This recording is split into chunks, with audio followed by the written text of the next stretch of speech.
Sarah Miller had always been known as the quiet child on Maple Street. At 12 years old, she hadn't spoken a single word in over 4 years. The neighbors would see her sitting on the porch swing, watching the world go by with large, solemn eyes that seemed to hold secrets no child should keep. She used to be such a chatty little thing, Mrs. Peterson would tell newcomers to the neighborhood. Always singing, always laughing, until that terrible night.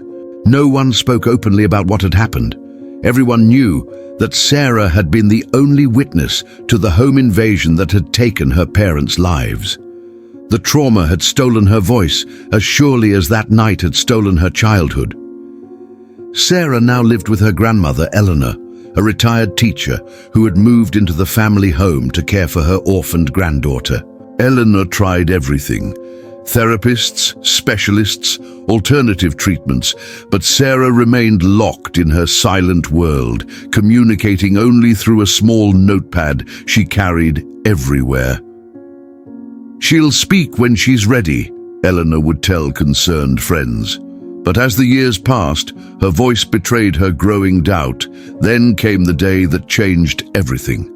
It was a crisp autumn morning when Officer Tom Reynolds pulled into Eleanor's driveway. Sarah watched from her bedroom window as he carefully lifted something from the back of his police cruiser, something large, wrapped in a blanket that appeared to be trembling. "Ms. Miller," Sarah heard him say to her grandmother, "we found him during a raid on a dog-fighting operation outside of town. The vet says he's not injured badly, but he won't let anyone near him. He's scheduled to be put down tomorrow, but I remembered you used to rehabilitate rescue dogs before." Sarah moved closer to the window. The blanket shifted, revealing a flash of golden fur. "Tom, I haven't worked with rescue dogs in years," Eleanor protested. "Not since Robert died. And with Sarah..." Officer Reynolds looked down. "I understand. It's just, this one seems different. The other fighting dogs were aggressive, but this one, he's just terrified. Completely shut down, won't make a sound." Sarah watched as her grandmother's expression softened. Eleanor had always been a sucker for lost causes.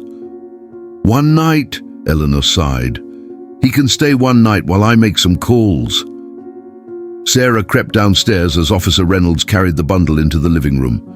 He set the blanket-wrapped dog gently on the floor and stepped back. "We don't even know his name," the officer said. "The vet thinks he's a purebred Labrador, about 3 years old, probably stolen as a puppy." After the officer left, Eleanor knelt several feet from the trembling bundle. "It's okay," she said softly. "You're safe now." Slowly, a head emerged from the blanket. The Labrador was indeed beautiful, or would have been, without the fear that contorted his features. His golden coat was dull and patchy in places. A scar ran above his right eye. But it was his eyes themselves that captured Sarah's attention. Amber-colored and filled with the same haunted look she saw in her mirror every day. The dog cowered against the wall, his body language screaming of past abuse. When Eleanor reached out a hand, he flinched so violently that she immediately withdrew. "Poor thing," Eleanor murmured. "He's terrified of humans." Sarah stood in the doorway watching. The dog's eyes found hers, and something passed between them, a flash of recognition, one broken soul identifying another. Eleanor noticed Sarah's interest. "Would you like to try, sweetheart?" Sarah hesitated, then stepped forward, kneeling on the floor several feet from the dog. She didn't reach out, didn't make a sound. She simply sat, her eyes never leaving his. Minutes passed. Eleanor watched in amazement as the Labrador's trembling gradually subsided. His eyes remained locked with Sarah's in some silent communication that Eleanor couldn't understand.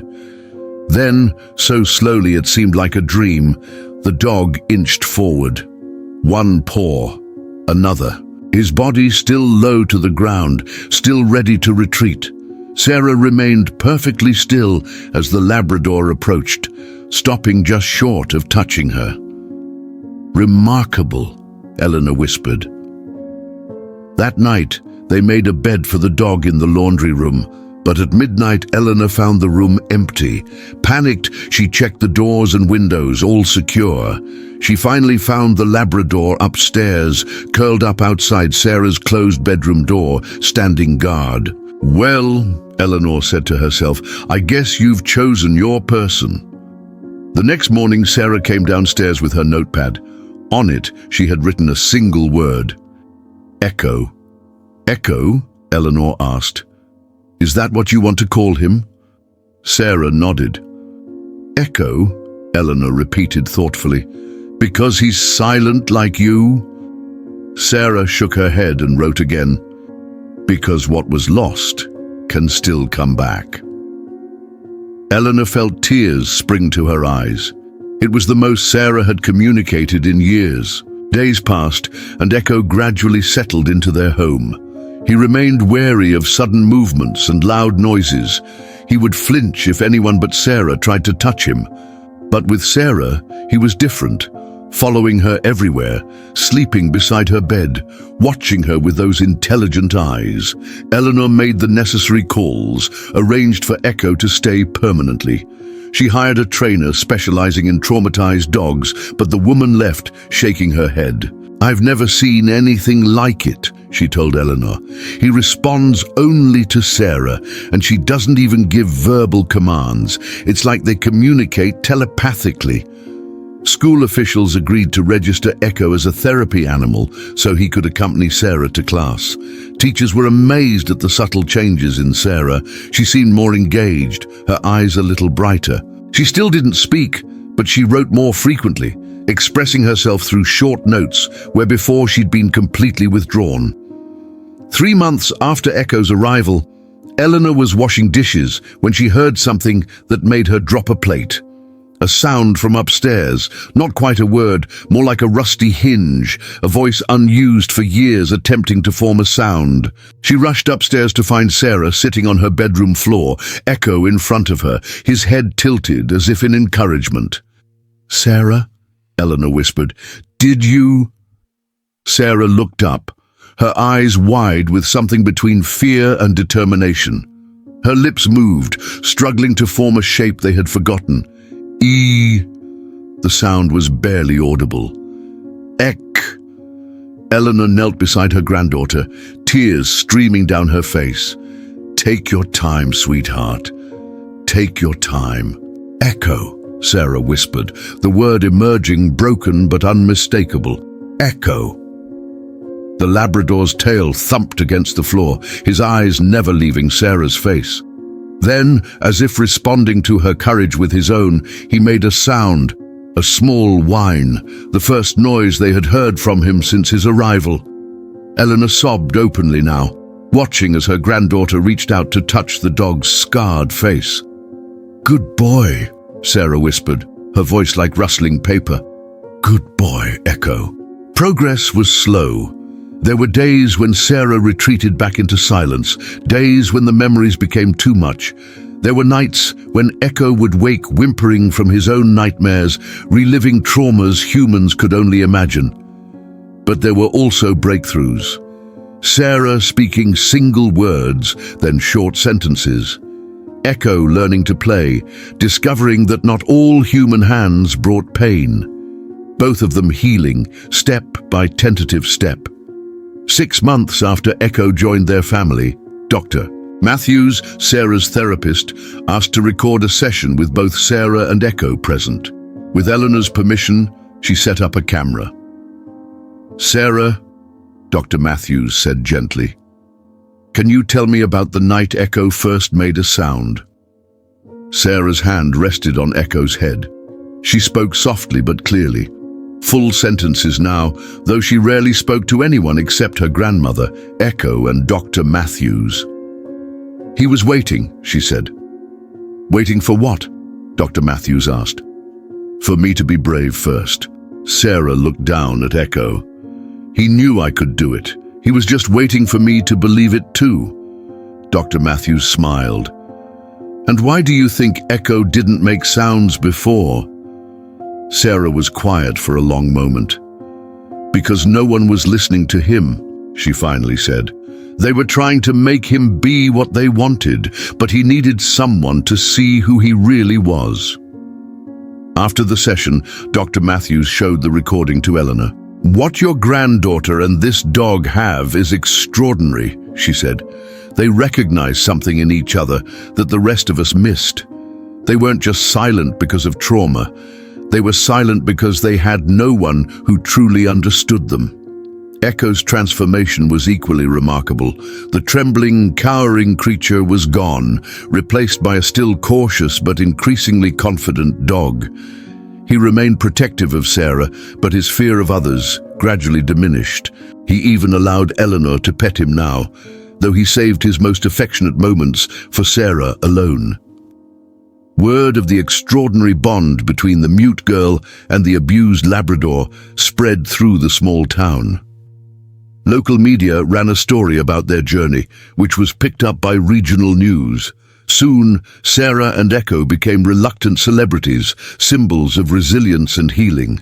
Eleanor fielded calls from researchers studying animal-assisted therapy, from parents of traumatized children seeking advice, from rescue organizations wanting to know their secret. "There is no secret," Eleanor would tell them. "They saved each other." 1 year to the day after Echo arrived, Sarah stood before her classmates for a presentation, her first public speaking attempt since the tragedy. Echo sat beside her, his presence giving her strength. "This is Echo," she said, her voice soft but steady. "When he came to us, everyone thought he was broken beyond repair. They were going to put him down because he wouldn't make a sound." She paused, resting her hand on Echo's head. "People thought the same about me, that I was broken, that my voice was gone forever." Her eyes swept across the classroom. "But we weren't broken. We were just waiting for someone who knew how to listen." There wasn't a dry eye in the classroom. Even the teacher dabbed at her tears as Sarah continued. "Echo taught me that sometimes the loudest voices are the ones no one can hear. And he showed me that what's lost can find its way back, if you're brave enough to call for it." As if on cue, Echo lifted his head and let out a deep, resonant bark, not of fear or warning, but of joy, of triumph, the sound of a creature who had found his voice again. Sarah smiled, the expression transforming her face into that of the child she had been before tragedy struck. The child who had been waiting patiently to emerge again. "Some people think Echo and I communicate without words," she told her silent classmates. "But that's not true. We were just speaking a language that only broken hearts can understand." Sarah and Echo's story spread far beyond their small town. They appeared on national talk shows, were featured in magazines. Echo was certified as a therapy dog, and together they began visiting hospitals and trauma centers, working especially with children who had experienced violence or loss. Researchers studied their bond, trying to quantify what made their connection so powerful. But as Eleanor would tell them, some things defy scientific explanation. Some connections exist in that sacred space where wounded souls recognize each other, and in that recognition begin to heal. Today, if you visit Maple Street, you might see a teenage girl walking with a golden Labrador beside her. You might hear her laughing, yes, laughing, as the dog playfully chases leaves swirling in the autumn breeze. If you didn't know their history, you might not recognize the miracle walking before you. You wouldn't see the countless nights they fought through nightmares together, or the days when progress seemed impossible. You wouldn't see the moments of backsliding, the setbacks, the days when the weight of memory became almost too much to bear. You would simply see a girl and her dog, both with scars that have faded but will never completely disappear. Both with eyes that hold memories of darker days, both with voices that once lost, found their way back through the unshakable belief that the other was listening. For that is perhaps the greatest gift they gave each other, not just the courage to speak again, but the certainty that when they did, someone would be there to hear. Not just with ears, but with the heart. And in a world where so many feel unheard, there is no greater healing power than that.